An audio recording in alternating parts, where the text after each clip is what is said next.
There he is. That's so Oh, much better. That's come so on, much buddy. better. He's in Hey, I was like, damn, now I'm ranked. I better have a better internet. What the hell's going on? Exactly. Not only are you on the number one MMA show on the planet, but you're also going to be ranked. And you should be ranked this morning. Youssef Zalal, let's do this again. The Moroccan, what is it? The Moroccan Devil? Moroccan Devil. Hey, come on now. Devils. Let's go. Hey, buddy, congrats on Saturday night. What a fight.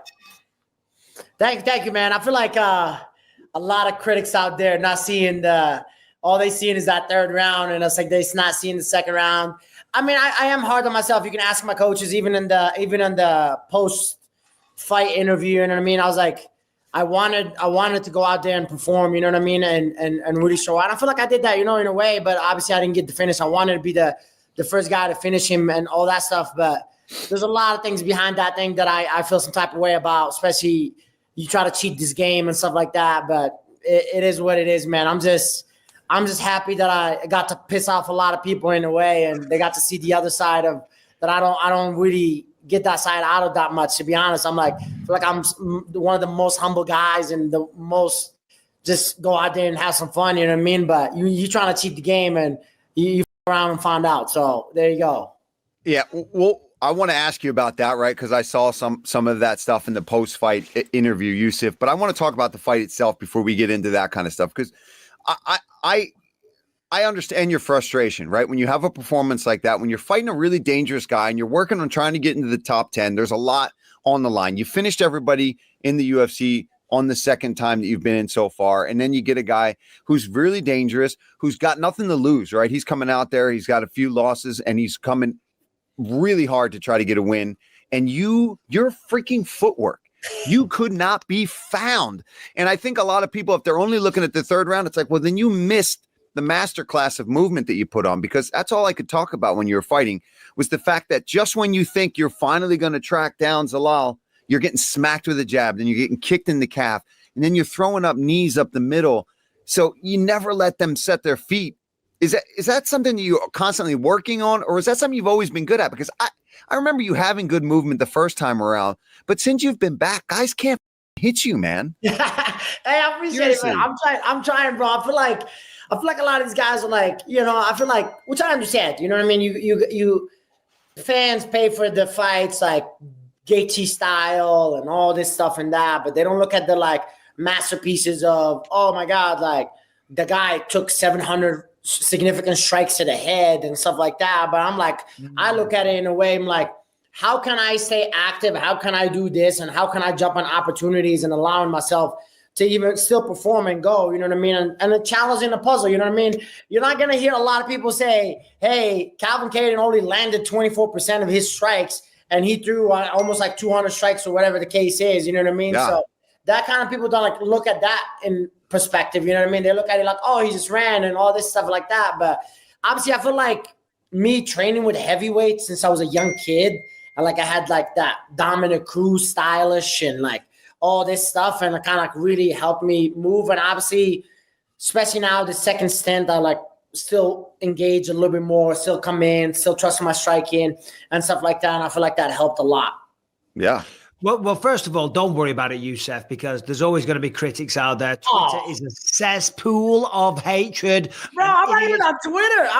Bro, well, Paul like, Felder's biased because he was throwing his pens. I'm biased every time I commentate anybody from Europe. You suck and avoid fights all the time, which is bullshit because you're 3-0 in the UFC with finishes. Now you got your fourth win against Calvin Katar. You looked sensational in the first 2 rounds. And yeah, okay, a little evasive in round 3. My question is, though, what was going through your mind when Calvin Katar, who is dangerous, was coming at you, swinging, kicking, doing it? He's like, I'm going to get the bastard. I'm going to get him. What's going through your mind? Everything he had, man. Well, so like what kind of one of my part is like a lot of people don't know this. Like I have this giant ass ego. I was like, let's just go bing. Let's just it's the third round.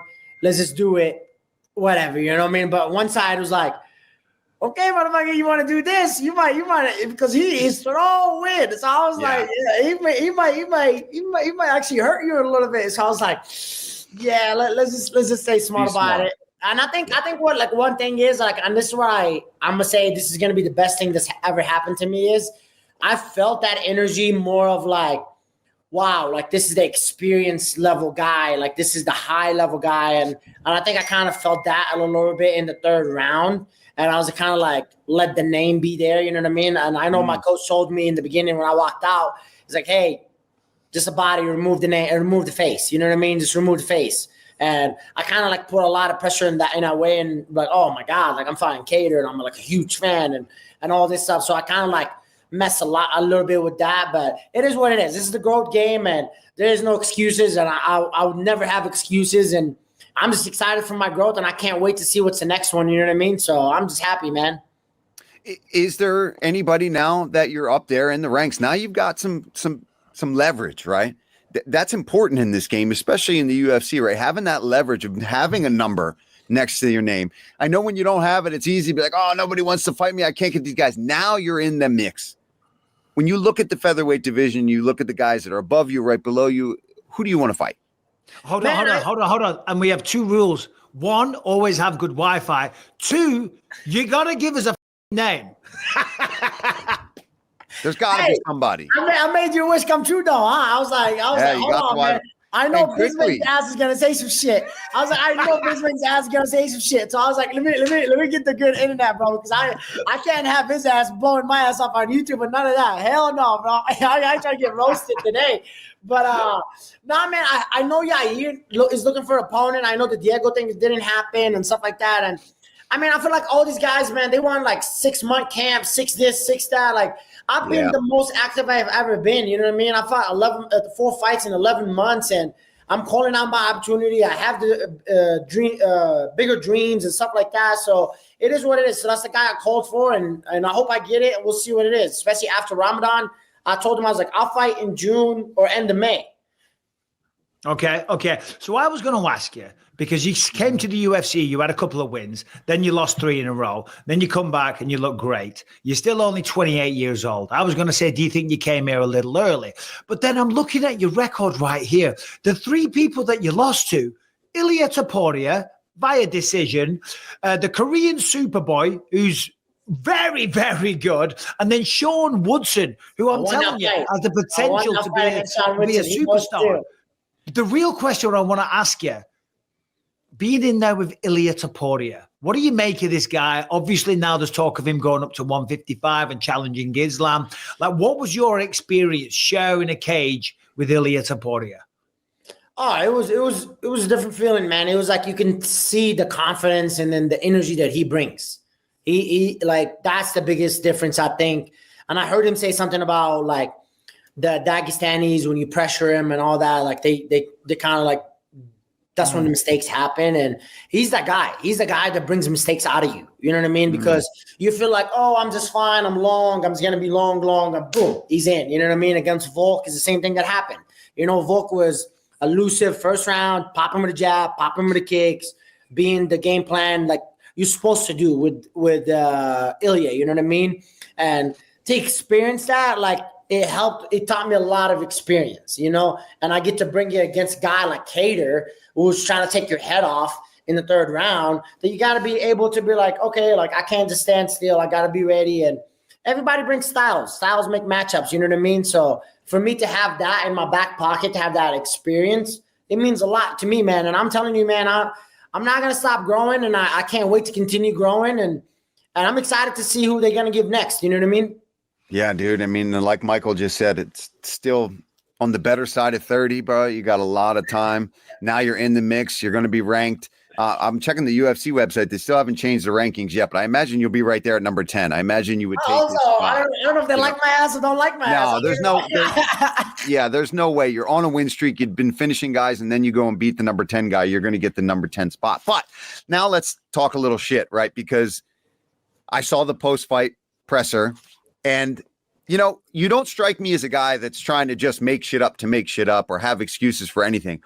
What did you feel in there that made you think this ain't sweat? Something's going on here.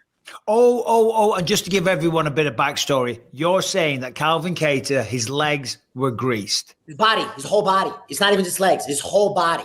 It's like Look at the third round. Look at how shiny he is in the third round. Look at me in the third round. Just look at the difference between me and him in the third round. And I'll be honest, with your skin tone, you would be the shinier person. Yeah. Light skins, light skins, we out here shine a little bit, whatever. But like the pasty white guys, you know what I mean? We look like shit. You got a nice tan. I know. I seen Paul Felder fight, and I see him sweat. I never seen somebody shiny like that. I'm just want to let you know.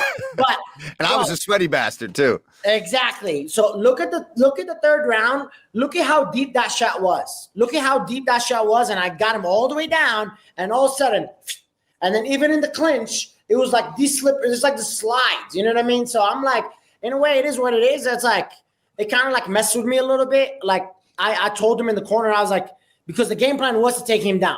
And I swear to God, right now, if we have a jiu-jitsu match, I will finish Katar. I would 100% finish Katar and submit him. But to go in, and I'm like, it kind of got discouraged a little bit. And I was like, bro, it's like I told the coaches in the second round, I was like, the takedown is not working. I was like, it's not there. I was like, because when somebody comes in, and that's when I time my takedown.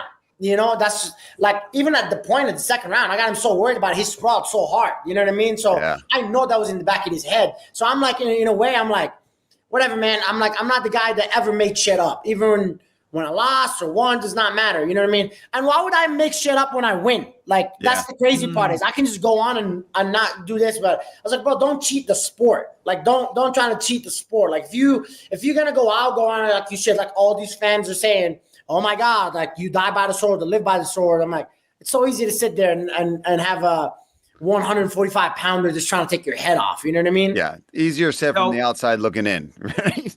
I mean, obviously Calvin's going to say that he wasn't. And Calvin will also say, I always say Calvin, it's Calvin. And Calvin's going to say, well, we get checked by the commission on the way in. What would your answer to that be? We don't. The only thing they check in is when you get to the face, to the front, and all they do is touch you, good, moppy, smart, get in. They don't check you. And no disrespect, he comes from a camp that he went to that's known for allegations of, hey, GSP's on Vaseline. Oh, this is on this. This is on that.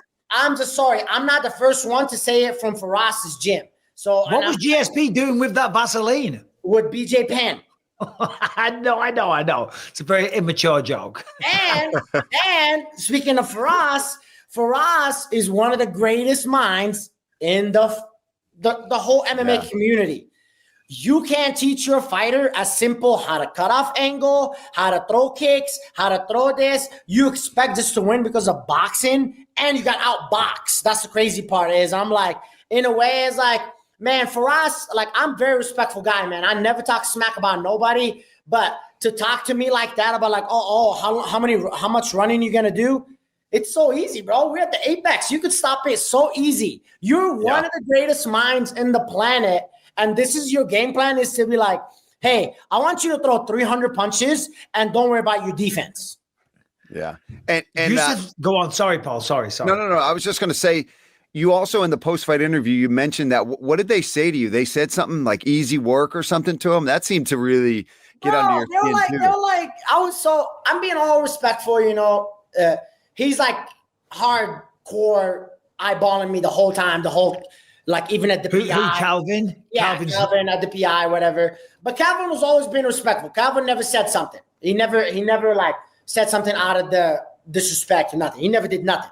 And I go to the weigh-ins because we had it at the Palace Station at the hotel. And then I was like, all right, well, like, what's going on? We had it over there. And then I had an interview with Megan for the ESPN. And I see all his people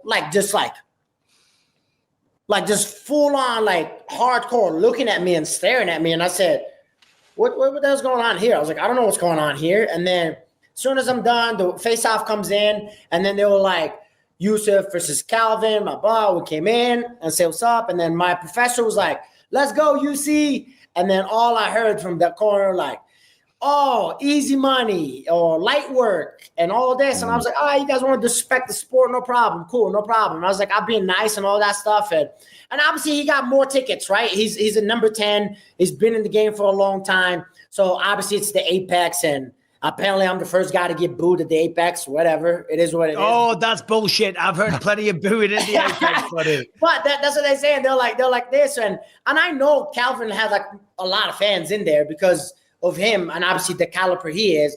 I requested for extra tickets. They said, nope, you're not getting extra tickets. But I was like, whatever, man. It is what it is. I understand the game.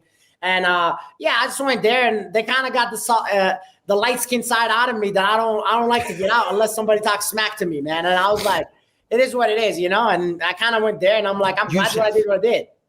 Youssef, you got to bring this side of you out more, right? But without being a disrespectful prick, but like, people want to be engaged. People want to see skill in the octagon, but they want to invest in people. And your character, I mean, obviously you're representing Morocco as a nation. You've got tremendous skills. You're on a 4-fight win streak. You've just beat Calvin Katar, and you've got a massive personality. You need to do all the podcasts, interviews as much as possible, man, because you tick every single box, my brother, and you are talking mad shit on everyone, and I love it.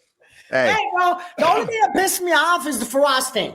Like, bro, you're such a known, knowledgeable guy for here, bro. Like, don't ever disrespect me, and don't ever, and that bum manager too. I can't remember his name is not Cater's manager. This other manager's like, this is why we can't have open scoring, blah blah. Youssef just goes to the third round. I'm like, bro, I can't wait to see you at one of these fights and look at you in my face and be like, hey, don't ever bring my name up in Twitter ever again. If you guys say something, say it to my face. Now get off my face. And then I'll see what he's going to say. And I'll fight anybody he has. Even hopefully he has somebody ranked at the 45 division. Who's the manager? Who are you talking about? I don't even know his bum-ass name. But I'll find out and I'll tell you. That's how crazy it is. Is that Rubenstein? I think it is maybe Jason House? No. Jason House is my manager. That's my boy. Okay. So maybe watch when I see that bum-ass manager. Just watch. He knows it too. I'm ready. I hope I'm at that fight. Bro, I'm being all respectful to all these guys. Like, I never said nothing. Like, I don't care about the fans, bro. The fans can say whatever they want. Like, you're not the one who goes in. Like, I don't give a damn what they say. You know what I mean? Like, but you're a manager. You got these fighters, and you got the bum ass fighters that you have. Like, you manage. Don't talk to me. Don't come talk to me like that. And don't ever put my name in your world. Don't ever do that. All right. Well, Youssef, we're going to have to say goodbye in just a second. I got one final question for you. And by the way, we got to do this again. You can come on this show anytime you want. You bring this energy, you can have the show. My wife and I, we watched this cooking show where they travel around the world, and they went to Morocco, and they were walking around Morocco. My wife's like, oh my God, we've got to go to Morocco. It just looks incredible. And I'm like, I don't know, baby, if everything looks like that, but she's got it in her head. We're going to Morocco sometime soon. Where should we go? If you were advising someone to go to Morocco for the first time, give me a spot. Oh, bro, you got to go to Marrakesh. Marrakesh is the spot. Marrakesh, okay. You're going to have some fun. You can go to Fez. If you like more like very touristy European or like beach and all that, you can go to Tangier as well. But obviously you have to stop at Casablanca. Casablanca is famous. So that's the biggest city and the white city. So you have to stop there as well. But can let's just say, I'm trying to pick my words carefully with it. It's a Muslim country. So can my wife be walking around? Fine. Bro, your ass get there. Come on, bro. They'll treat your ass well. Don't worry about that. And your wife, bro. You guys about to be the hot couple of the season, bro. Let's go. How your ass gets your wife, bro. I don't even know how your ass. What was your game, bro? I don't know when it comes to your ass, huh? Hey, it's 2016 all over again. I'm going to Morocco. Come on. Hey, he's like knocking everybody out. He was like, so what's up, baby? How you doing? My name is Michael Bisping. knocking people out in bars back then. That's probably what was happening with Michael. Oh shit. I love that. Hey, we're gonna have to let you go. We've got a couple more guests jumping on. Youssef, congrats on the fight. Congrats on all your performance. You deserve it all. I'm excited to see you again. I'm excited to talk to you again. Thank you for your time. Thank you, guys. Dude. You're the man, bro. Thank you so much. You're the man. Appreciate you guys. Take care. Later, bro. Wow. He's awesome. He's awesome, dude. I that's why when you brought him up, I'm like, yes, because I thought of him, and then when you said it, I'm like, yeah, this is the guy to get on. He's coming off a win. There's a little controversy going on too, which is always fun to talk about on the show. And I know he didn't get the finish like he talked about, but the kid clearly has the ability to compete in the upper echelon of the featherweight division, man. He's got movement. And like he said, he was having trouble getting him down. If he got that fight to the ground, I do think he possibly could have got a submission. He's slick on the mat. Yeah, he is. He's slick everywhere. And those 3 losses again, the Korean Superboy, Sean Woodson, who's 6'3" at the weight, and only Ilya the best guys. Topuria. And he was saying he thinks he won the Woodson fight. So, I mean. Yeah. No, he's got a bright future for sure, man.